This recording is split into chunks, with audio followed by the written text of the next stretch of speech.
Τη Δευτέρα είδα ανακοινώσεις που θεωρούσαν επιθύρες τη λύση για το ελληνικό πρόβλημα. Η ανακοίνωση του Eurogroup τη θεωρούσε πολύ καλή, η Κομισιόν τη χαιρέτησε ως μια πολύ καλή βάση. Στη Σύνοδο Κορυφής όλοι έλεγαν ότι είμαστε πολύ κοντά στη συμφωνία και ξαφνικά άρχισε η εσωτερική υπονόμευση.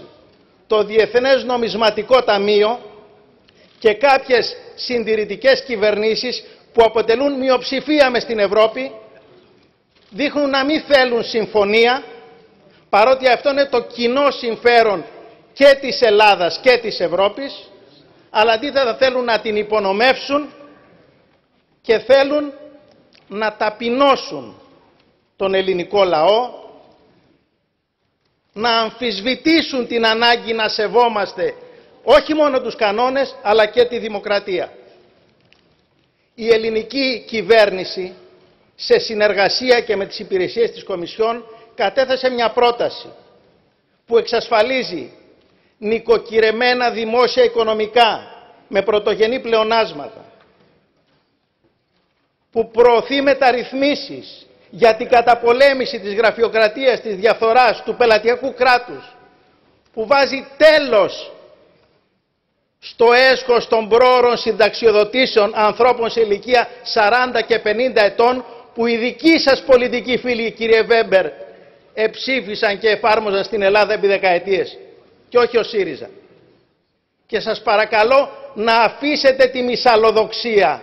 Είναι ώρα να συμβάλλουν όλοι στο να υπάρξουν λύσεις για να φύγει η λέξη Brexit από το λεξιλόγιο της ευρωπαϊκής συζήτησης, για να μπει ο ελληνικός λαός και η Ελλάδα στο δρόμο της ανάπτυξης. Και μη μας κουνάτε το δάχτυλο, κύριοι του Συντηρητικού Κόμματος, γιατί εφαρμόσατε μαζί με την Τρόικα, παραβιάζοντας τους κανόνες της Ευρωπαϊκής Ένωσης, μια πολιτική που προκάλεσε περικοπές μισθών και συντάξεων 30%, τριπλασίασε την ανεργία, έφερε ύφεση 25% και εκτείναξε το χρέος από το 125% στο 180% του ΑΕΠ. Χρειαζόμαστε νοικοκυρεμένα δημόσια οικονομικά, αλλά και ανάπτυξη και βιώσιμο χρέος. Και αυτό είναι πρόβλημα ευρωπαϊκό, πολιτικό και πρέπει να λυθεί με κοινή ευθύνη.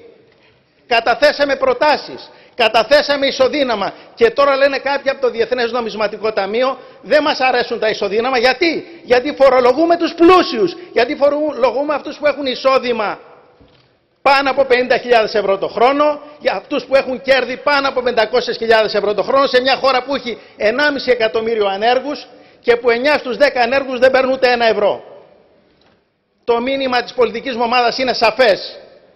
Χρειάζεται λύση, επίγει, είναι απολύτως εφικτή, είναι έτοιμη στη βάση αυτών που κατατέθηκαν και θεωρήθηκαν βάση συζήτηση τη Δευτέρα. Κύριε Τίμερμανς, εργαστείτε πάνω σε αυτά.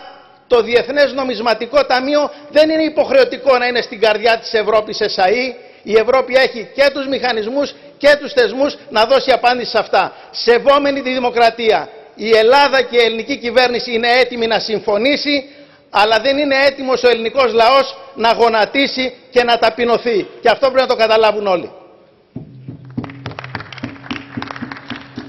Per il gruppo Verde Alleanza